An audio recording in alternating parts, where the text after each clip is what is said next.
काफी दिनों की भागा दौड़ी और मार्शल आर्ट्स की कला सीखने के दौरान खाई चोटों की वजह से सिद्धार्थ अपने आप को मानसिक और शारीरिक रूप से काफी थका हुआ महसूस कर रहा था। इसी वजह से वो स्वर्ग जैसी जगह पर आया तो उसे काफी तनाव महसूस हुआ। चिड़ियों की चहचहाहट उसे काफी सुकून दे रही थी। उसने अपना हाथ गुफा के अंदर बहने वाली सकरी सी नदी में डाला और वहीं लगे घास के ऊपर पेट के बल लेट गया। वहां का मौसम इतना सुखदायक था कि सिद्धार्थ को नींद ने अपने आगोश में ले लिया और वो वहीं सो गया।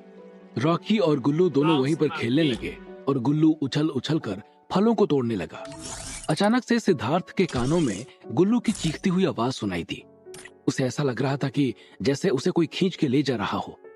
उसने अपनी आंखें खोली तो देखा कि वो सफेद धुएं के इर्द गिर्द खड़ा है, जो कि बादल जैसे लग रहे थे, और गुल्लू को उसके सामने ही दो लोग, जिनकी उसे पीठ दिखाई दे रही थी, उसे लेकर जा रहे हैं।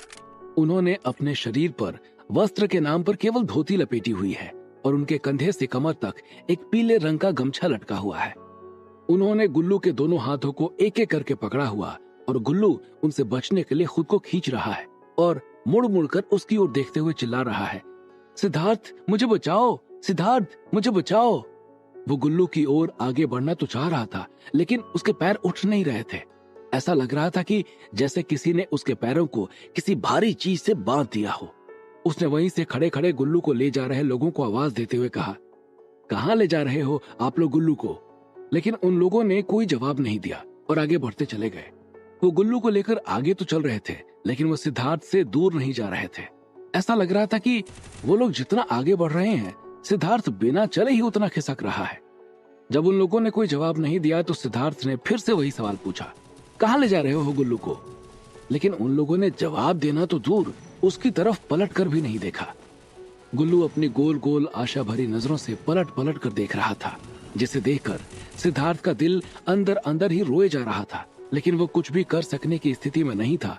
ऐसा लग रहा था कि जैसे किसी ने उसके और गुल्लू के बीच कोई अदृश्य दीवार बना दी हो और वो उस दीवार को पार नहीं कर पा रहा हो। वो दोनों लोग चलते चलते एक महल के सामने जाकर के खड़े हो गए और गुल्लू को वहीं लगे एक खंभे में बांध दिया गया। और जब उन्होंने पीछे पलटकर सिद्धार्थ की ओर देखा तो सिद्धार्थ दंग रह गया। वो दोनों एकदम से उसके जैसे दिख रहे थे।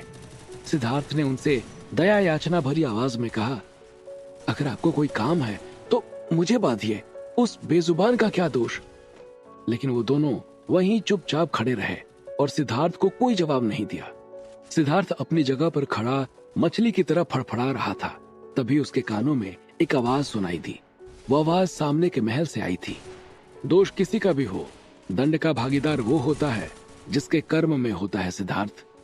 आवाज आने के बाद वो एकटक सामने देखने लगा और फिर महल का दरवाजा खुला और सामने से एक मानव आकृति आती हुई दिखाई दी, जो कि हरे रंग के प्रकाश से बनी हुई थी। उसे देखकर ऐसा लग रहा था कि जैसे वो आदि शक्ति का ही कोई स्वरूप हो, जिस आदि शक्ति से वो अपनी क्षणिक मृत्यु के दौरान मिला था। उसने जब आदि शक्ति के स्वरूप को देखा तो उसके मन में थोड़ी सी आशा जगी कि शायद ये भी उसकी कोई परीक्षा ली जा रही हो, जिसमें उसे अपने आप को साबित करना हो।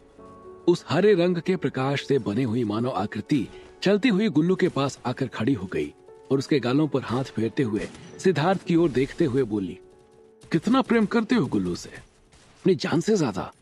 सिद्धार्थ ने फुर्ती के साथ जवाब दिया। जैसे ही सिद्धार्थ ने ये जवाब दिया, उस आकृति ने अपने हाथों को फैलाया और एक नंगी तलवार उसके हाथों में थी। वो तलवार को वही गुल्लू के पास जाकर घूमते हुए बोली, क्या तुम्हें पता है सिद्धार्थ कि उत्कृष्टता हमेशा बलिदान मांगती है? कहते हुए उसने तलवार पर हाथ फेरा। क्या बलिदान? कैसा बलिदान? और मुझे कोई उत्कृष्टता नहीं चाहिए, सिद्धार्थ ने घबराते हुए कहा। सिद्धार्थ को ऐसे घबराया हुआ देखकर वो आकृति हंस पड़ी और वहीं पर गुल्लू के आसपास घूमने लगी। उसके हाथों में चमचमाती तलवार को देखकर गुल्लू और सिद्धार्थ दोनों के पसीने छूटे जा रहे थे। आप तो ऐसे घबरा रहे हैं जैसे कि तलवार आपके गले पर रखी हुई हो, उस आकृति ने सिद्धार्थ के घबराने पर हंसते हुए कहा। सिद्धार्थ को समझ नहीं आ रहा था कि आखिर उसके साथ हो क्या रहा है और ये आकृति कौन है। उसने फिर अगला सवाल किया, कौन हो तुम और तुमने गुल्लू को क्यों बांध रखा है? मुझे ना तो किसी चीज में उत्कृष्ट होना है और ना ही मैं किसी का बलिदान दूंगा। सिद्धार्थ का ऐसा जवाब सुनकर उसे गुस्सा आ गया और वो वहां से हवा में उठी और आकर सिद्धार्थ के सामने खड़ी हो गई और उसके गले को पकड़ लिया। उत्कृष्ट होना तुम्हारे लिए कोई विकल्प नहीं, एक निर्देश है सिद्धार्थ, और ये सिर्फ तुम्हारा या इस जीव का नहीं, अपितु लाखों करोड़ों लोगों के जीवन का प्रश्न है। एवं तुमको ये शक्तियां जिस कार्य को पूरा करने के लिए मिली हैं, उस कार्य को पूरा करने के लिए तुम्हें अपने आप को उसके लायक बनाना होगा। पारद ने तुम्हें चुना है, और पारद सिर्फ उसे चुनता है जहां उसे ये विश्वास होता है कि ये जीव मेरे द्वारा दिए गए वचनों को पूरा करने में सक्षम होगा। वो आकृति बोलती जा रही थी और सिद्धार्थ के गले को कसती जा रही थी। सिद्धार्थ को लग रहा था कि बस अगले सेकंड में उसकी जान निकल जाएगी। वो अपने आप को साक्षात मृत्यु को खड़ा देख रहा था। अचानक से उसके अंगूठी से एक हरे रंग की रोशनी निकली और वो जाकर सामने खड़ी उस आकृति में समा गई। सिद्धार्थ समझ नहीं पाया कि ये क्या हो रहा है, और उसे ऐसा लगा कि जैसे किसी ने उसके अंदर के सारी ताकत को खींच लिया है। मृत्यु को पास से देखना कितना कठिन क्षण होता है, क्या ये तुमको भान हुआ सिद्धार्थ? और उसने सिद्धार्थ के गले को छोड़ दिया। वो बिल्कुल भी हिल नहीं पा रहा था। उसके चारों ओर गुल्लू की आवाज गूंज रही थी। सिद्धार्थ, मुझे बचाओ सिद्धार्थ, सिद्धार्थ मुझे बचाओ सिद्धार्थ। उसे लग रहा था कि जैसे वो अभी इस आवाज को सुन सुनकर पागल हो जाएगा। वो आकृति सिद्धार्थ के गले को छोड़कर गुल्लू की ओर बढ़ी और फिर वहां जाकर खड़ी हो गई। सिद्धार्थ की हालत उस पिटे हुए आदमी की तरह थी जिसके पास ताकत तो बहुत होती है, लेकिन किसी कारणवश उसे मार खाना पड़ता है। उसकी जीभ बाहर आती हुई लग रही थी और गर्दन आगे की तरफ झुकी हुई थी। वो हाँफ रहा था। उस आकृति ने अपनी नंगी तलवार गुल्लू के गर्दन पर रखी और फिर सिद्धार्थ को देखते हुए बोली, उत्कृष्टता बलिदान मांगती है सिद्धार्थ। कहते हुए उसने तलवार उठाकर गुल्लू के गले पर दे मारी और गुल्लू की चीख वहां के आसपास के वातावरण में तैर गई। गुल्लू की चीख सुनते ही सिद्धार्थ भी चीखते हुए उठ पड़ा। उसने आसपास देखा तो वो किसी और अनजान जगह पर था।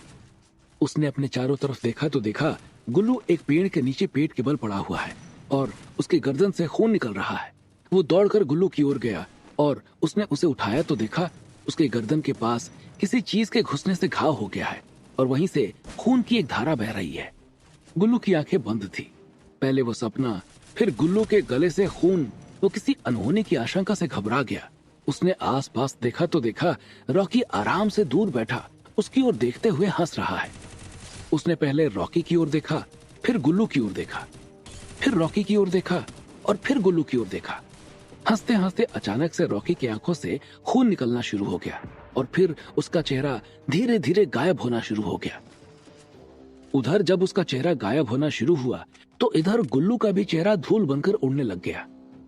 गुल्लू उसके हाथों में ही धूल बनकर उड़ा जा रहा था और रॉकी गायब हो चुका था, लेकिन उसकी हंसी अभी भी गूंज रही थी।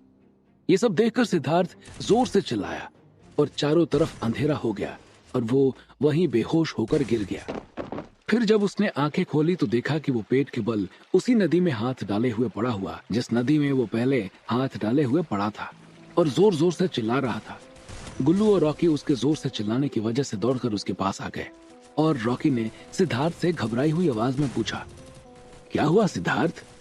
सिद्धार्थ ने जब दोनों को सही सलामत देखा तब उसकी जान में जान आई और कुछ नहीं कहते हुए उसने उन दोनों को गले लगा लिया और उसकी आंखों से आंसुओं की बरसात होने लगी। गुल्लू और रॉकी दोनों समझ गए कि सिद्धार्थ ने शायद कोई बुरा सपना देखा है और वो दोनों सिद्धार्थ से चिपट गए। सिद्धार्थ के दिमाग में अभी भी वो बात घूमे जा रही थी जो उस आकृति ने उससे सपने में कहा था। रिया और अमन राजस्थान पहुंच चुके थे। दोनों जयपुर एयरपोर्ट से बाहर निकले और वहां पर एक ड्राइवर उनके नाम का कार्ड लिए हुए खड़ा था। वो दोनों उसके साथ हो लिए और गाड़ी की तरफ आ गए। वहां पर 2 गाड़ियां मौजूद थी। दोनों में ड्राइवर के अलावा एक बॉडीगार्ड्स थे। एक कार में रिया और दूसरे में अमन बैठ गए। रिया समझ चुकी थी कि ये सारी व्यवस्था उनके दादा जगत प्रसाद माथुर ने कराई थी। उसने अपना फोन निकाला और जगत प्रसाद को फोन किया। फोन उठने पर रिया कुछ बोलती कि उधर से आवाज आई, होटल पहुंचकर मुझे बता देना और मीटिंग में जाने तक लोबो तुम्हारे होटल पहुंच जाएगा। दोनों गाड़ियां एयरपोर्ट से होटल की तरफ रवाना हो गई। रिया के चेहरे पर बेचैनी साफ नजर आ रही थी जो कि बता रही थी कि अगर डॉक्टर वर्मा होश में नहीं आए तो उसका दिवाला निकलना पक्का था। रॉकी को उसकी जगह पर छोड़ने के बाद सिद्धार्थ के कदम पहाड़ों से उतरते हुए उसके घर की ओर बढ़ रहे थे और वो उस सपने के बारे में अपना दिमाग घुमा रहा था कि आखिर आदिशक्ति उसे क्या संदेश देना चाहते हैं। उसके दिमाग में बार बार आदिशक्ति के अंश यानी उस हरे रंग की आकृति की वही बात गूंज रही थी।